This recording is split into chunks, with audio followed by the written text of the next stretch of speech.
Bongpal berhasil menemukan Hyunji yang ditarik oleh hantu air ke dasar danau. Namun saat ia menarik Hyunji dari tangan si hantu air, giliran si hantu air yang menyerangnya. Untungnya, jurus tendangan dua kaki yang ia lontarkan tepat sasaran di si hantu air pun musnah. Bongpal lalu membawa Hyunji yang ketakutan ke daratan dan mengatakan bahwa sekarang dia sudah aman. Di sebuah apartemen, seorang siswi galau gara-gara mendapatkan peringkat buruk di ujian dan dimarahi habis-habisan oleh ibunya. Ia pun berniat untuk bunuh diri dengan loncat dari balkon apartemen. Namun saat menoleh ke kiri, ternyata ada sosok hantu dengan wajah yang menyeramkan berdiri tidak jauh dari dirinya. Sekembalinya di Seoul, hantu Hyunji merasa tidak enak badan. Bongpal lalu memutuskan untuk bolos kuliah dan membopong Hyunji ke tempat tidurnya agar ia beristirahat di sana. Bingung tidak tahu apa yang harus dilakukan untuk menyembuhkan hantu yang sakit, Bongpal pun memasakkan bubur untuknya. Melihat Hyunji yang tetap tertidur, ia jadi yakin bahwa si hantu benar-benar sakit. Dalam tidurnya, Hyunji ternyata mengingat kembali kejadian di saat-saat terakhir ia meninggal. Adegan terbaring dengan tubuh bersimpah darah di saat hujan turun yang selama ini diingatnya, ternyata dimulai dari dirinya yang tertabrak mobil saat hendak menyeberang jalan di seberang gedung sebuah akademi bahasa. Diikuti dengan sesosok seorang pria yang mendatangi dan memeriksa denyut nadi di lehernya. Hingga ada sosok seorang wanita yang menemaninya dalam keadaan panik saat ia dibawa ke rumah sakit untuk selanjutnya menjalani operasi. Beberapa waktu kemudian, Hyunji terbangun, melihat Bongpal yang sibuk mengurusi dirinya. Ia pun jadi senang. Saat ditanya mengapa hantu juga bisa sakit, Hyunji keceplosan mengatakan bahwa jantung mereka juga bisa berdebar. Ia segera mengalihkan pembicaraan dengan menceritakan bahwa ada ingatan yang kembali pada saat ia tadi tidur. Sementara itu, di ruang klub, Inrang mengomeli Chunsang yang ternyata sudah menghabiskan uang mereka peroleh sebelumnya untuk membeli perangkat kacamata VR, tanpa memperdulikan tagihan-tagihan yang masih harus mereka bayar. Chunsang yang pintar mencari alasan untuk menghindar, lalu berdalih bahwa yang namanya bisnis memang harus kehabisan uang dulu di awal, baru setelah itu mencari investor untuk menanamkan modalnya. Biksu Myungchul mendatangi rumah ayah Bongpal di kaki gunung, yang di dalamnya dipenuhi dengan tempelan mantra. Seorang nenek yang sepertinya merupakan tetangganya mengatakan bahwa ada banyak orang yang mencari penghuni rumah tersebut, termasuk seorang ahli akun puntur. Myungchul lalu menanyakan apakah benar-benar ada pemuda tampan yang mencari si penghuni rumah, dan ternyata benar. Sang nenek yang kebetulan mengetahui kejadian tersebut bercerita bahwa awalnya ia mengira pemuda tersebut adalah anak si penghuni rumah. Namun, ketika si penghuni rumah melihat sesosok, ia langsung melarikan diri ke arah gunung. 왔었지. 내가 눈이 침침해서 얼굴은 자세히 못. Berbekal informasi arah dari si nenek, Myungchul mencoba mencari keberadaan ayah Bongpal di gunung. Melihat adanya dahan yang patah serta bekas darah di bebatuan, ia yakin ada hal yang buruk yang terjadi. Karena tidak menemukan petunjuk lain, Myungchul kembali ke rumah dan mencoba menghubungi telepon ayah Bongpal. Ternyata, telepon ayah Bongpal tersimpan di laci meja kerja Hyesung. Cerita flashback ke masa lalu, di mana ternyata Hyesunglah yang telah membunuh ayah Bongpal. Bongpal menemui Seoyeon di kampus untuk mengerjakan tugas proyek mereka. Kali ini, Hyunji tidak mengganggu mereka dan hanya mengintip dari luar dengan kesal, sembari berharap agar pekerjaan mereka lekas usai. Sementara itu, Chunsang mengajak Inrang menemui neneknya yang kaya, berharap ia mau meminjamkan uangnya bagi mereka. Saat melihat proposal Chunsang, ia mengira mereka berniat untuk membuka restoran. Namun begitu mendengarkan bahwa bisnis yang akan mereka jalankan adalah bisnis pemburu hantu, keduanya pun langsung diusir dari rumah. Belakangan, karena rasa sayangnya pada Inrang, sang nenek tetap mengirimkan uang kepadanya, walaupun bukan untuk keperluan investasi klub, melainkan sebagai uang jajan bagi Inrang. 맛있는 거 많이 사 먹어. 그 코랑 말 것 같은 놈이랑. Usai belajar bersama, Seoyeon mengajak Bongpal untuk makan siang. Saat berjalan menuju kantin, Seoyeon melihat Hyesung lewat di seberang. sehingga ia pun membatalkan acara makan siang tersebut dan mengejar Hye-sung. Seo-yeon menanyakan kabar anjingnya, Byul, yang dirawat di klinik, sementara Hye-sung ganti menanyakan tentang Bongpal. Sesaat kemudian penyelidik kepolisian dan anak buahnya yang menangani kasus kematian Hyunju datang menghampiri dan mengatakan bahwa tujuan mereka untuk datang adalah mewawancarai Seo-yeon. Kaget mendengar berita kematian Hyunju, Seo-yeon menceritakan saat-saat terakhirnya bertemu dengan almarhum, termasuk perihal pena Hye-sung yang saat itu terjatuh di tas Hyunju. 뭐 아무거나 사소한 거라도 괜찮은데. 그 만년필 가지고 있어요? 아니요. Mengetahui bahwa Hye-sung ternyata berbohong dan memiliki hubungan dengan Hyunju, kedua detektif saling berpandangan. Saat itu pula si kepala kepolisian menyadari bahwa Hye-sung mengawasi mereka dari lantai atas, walau kemudian ia berpura-pura sedang lewat sambil lalu. Batal makan siang bersama, Bongpal lalu menuju ke perpustakaan untuk belajar. Ia juga meminta Hyunji untuk mengerjakan latihan ujian. Saat Bongpal memeriksa hasil pekerjaan Hyunji melihat foto-foto mereka pada saat piknik yang sebelumnya diberikan oleh Inrang dan Bongpal. Kesal melihat foto Bongpal berduaan dengan Seo-yeon, ia pun mencoret-coret wajah Seo-yeon. Ia juga menggambarkan dirinya di salah foto di mana hanya ada Bongpal sendiri di sana dan menambahkan tulisan Bongpal mencintai Hyunji di atasnya. Pada saat keluar dari perpustakaan untuk kembali ke rumah, Hyunji sempat melihat sosok seorang wanita di pojok yang seperti sedang menghafal pelajaran. Tanpa diduga, wanita tersebut menoleh kepadanya, walau kemudian kembali meneruskan hafalannya. Saat ia menceritakan hal tersebut pada Bongpal, Bongpal mengatakan bahwa itu hanya kebetulan saja. Keesokan harinya, Chunsang dan Inrang meminta Bongpal untuk menemui mereka di sebuah butik, di mana Chunsang membelikannya sebuah jas sebagai seragam mereka pada saat bertugas memburu hantu. Hantu Hyunji yang melihat Bongpal menjadi keren meminta dibelikan seragam juga, tapi dicuekin olehnya. Klien pertama mereka ternyata ibu dari siswi yang sebelumnya diceritakan hendak bunuh diri, di mana sejak malam kejadian tersebut, si anak mengalami perubahan sikap yang drastis, mulai dari berani menyerangnya, berkata kasar, hingga bertingkah seperti orang dewasa. Suatu ketika, bahkan si anak yang bernama Yun-seung sempat membalasnya dengan mengatakan bahwa anaknya yang sesungguhnya sudah mati, karena tidak tahan hidup dengannya. 그래서 네 남편도 바람난 거야. Saat tim sudah tiba di rumahnya, Yun-seung sedang mengurung dirinya di kamar, sembari berteriak-teriak dan melemparkan barang-barang yang ada. Setelah masuk ke kamar, Hyunji mengatakan bahwa itulah sosok wanita yang sebelumnya ia lihat di kampus. Dari hasil penglihatan mata batin Bongpal, ternyata Yun-seung dirasuki oleh hantu berwajah seram yang sebelumnya ia lihat di balkon rumahnya pada saat akan bunuh diri. Pertarungan pun dimulai.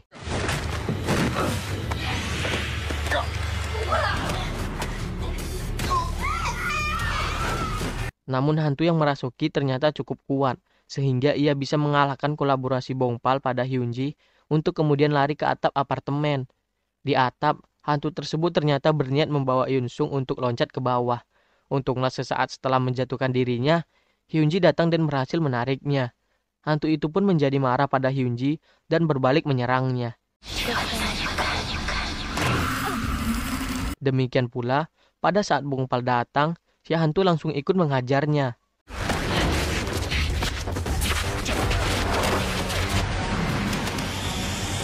Dalam keadaan terdesak, Ibu Yun-seung datang dan meminta maaf atas segala yang ia lakukan terhadap Yun-seung. Efeknya, hantu tersebut keluar dari tubuh Yun-seung dan kali ini dapat dikalahkan oleh Bongpal. Tak lama, Yun-seung tersadar dan meminta maaf kepada ibunya. Dalam perjalanan pulang, Hyunji mengatakan bahwa ia ingat akan sosok wanita yang menangisinya. Walau tidak 100%, namun ia yakin bahwa wanita tersebut adalah ibunya. Sesampainya di rumah, Bongpal kembali memberikan soal ujian pada Hyunji yang kali ini cukup sukses mengerjakannya dengan memperoleh nilai 82.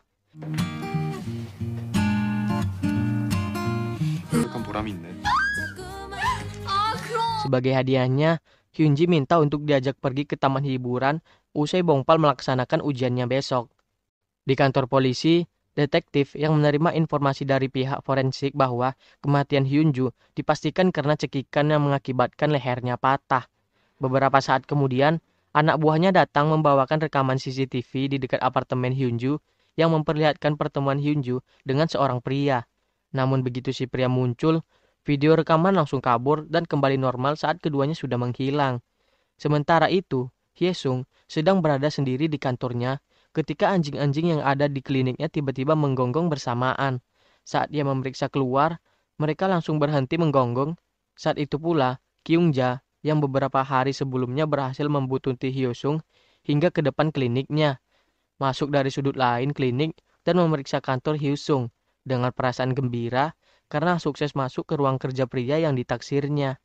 Tiba-tiba, terdengar bunyi handphone dari dalam laci, sehingga Kyungja penasaran dan membuka laci tersebut.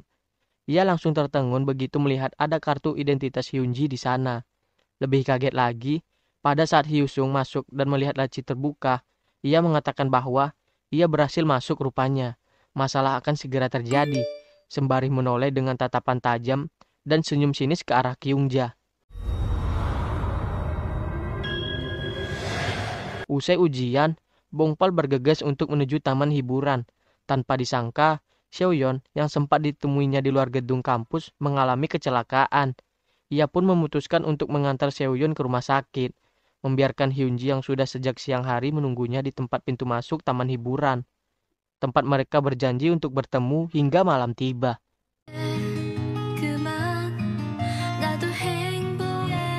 Hyesung ternyata benar-benar bisa melihat Oh Kyungja.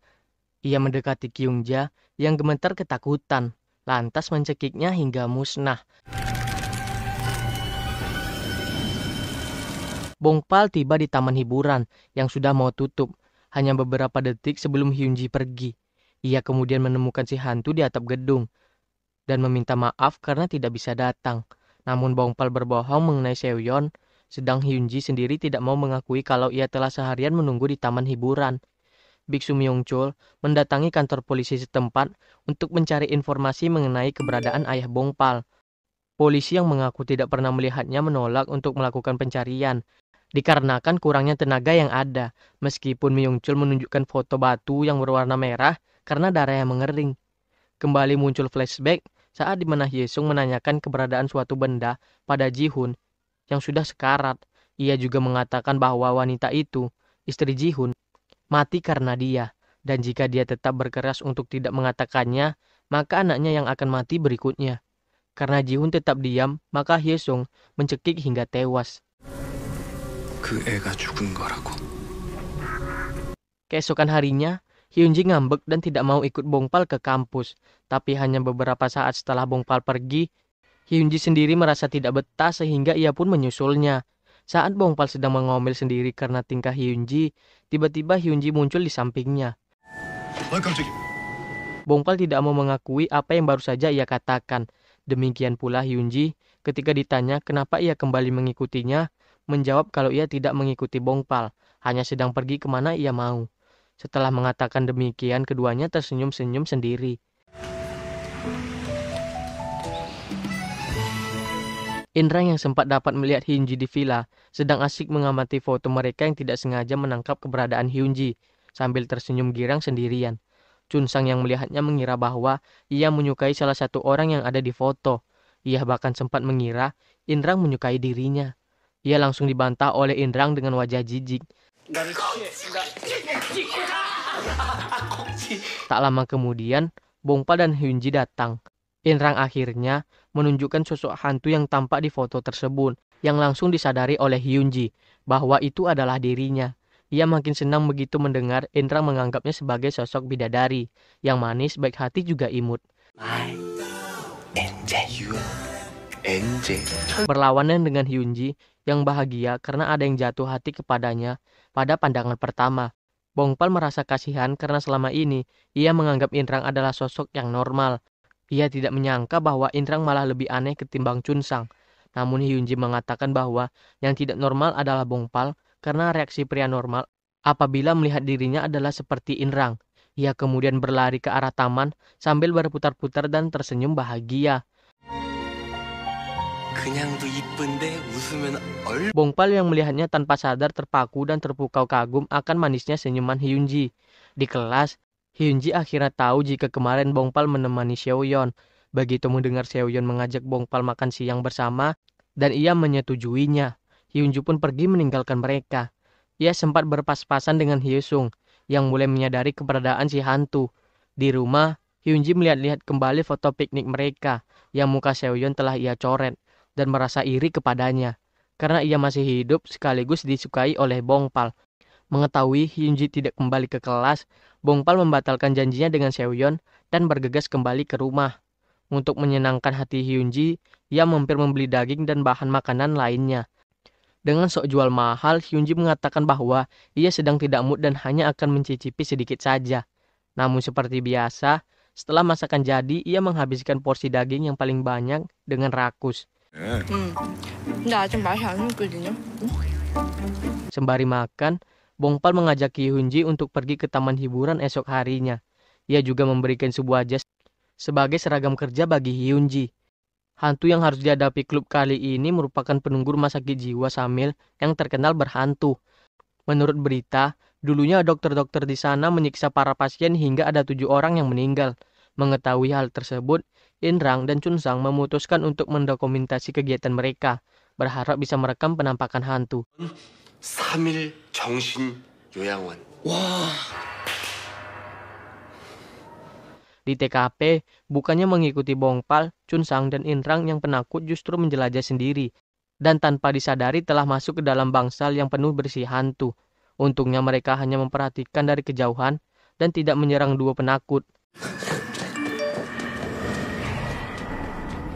Di tempat lain, Hyunji mendapatkan petunjuk mengenai korban ke-8, bukan hanya 7 seperti yang ada di berita, yang namanya Kim Jeong-sun. Saat itulah ada hantu yang bergerak menyerang Chunsang dan Inrang.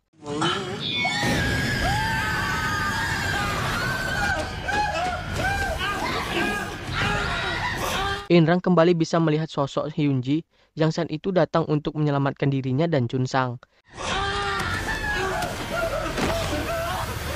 Hyunji kemudian menyadari bahwa hantu-hantu tersebut tidak jahat dan hanya ingin bisa move on ke akhirat.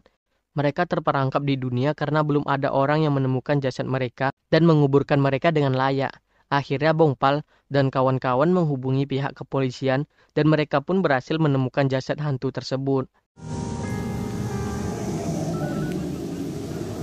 Saat mengantarkan Bongpal, tanpa disangka, Chunsang dan Inrang menanyakan apakah ia ditemani oleh sosok hantu wanita, karena keduanya mengakui tadi barusan saja melihat dan diselamatkan olehnya.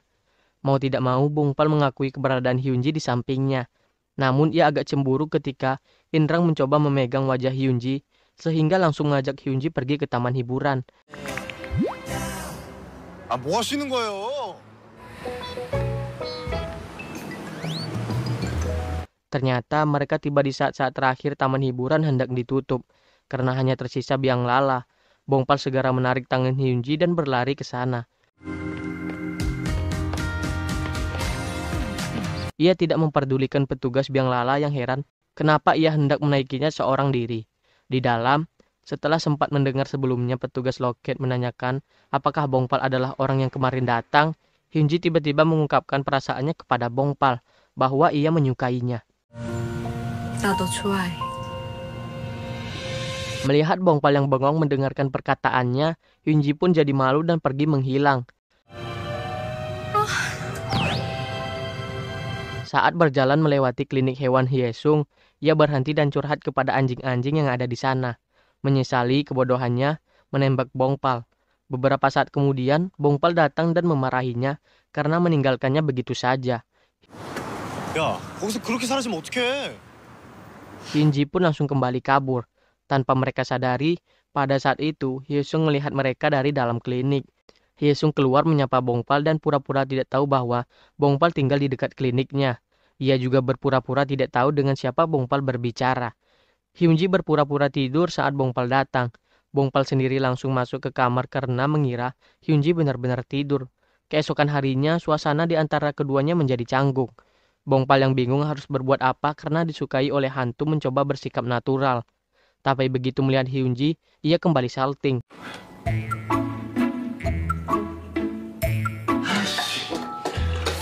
Walau demikian, keduanya ternyata tetap dapat bekerja dengan baik dalam tugas membasmi hantu yang baru saja diterima.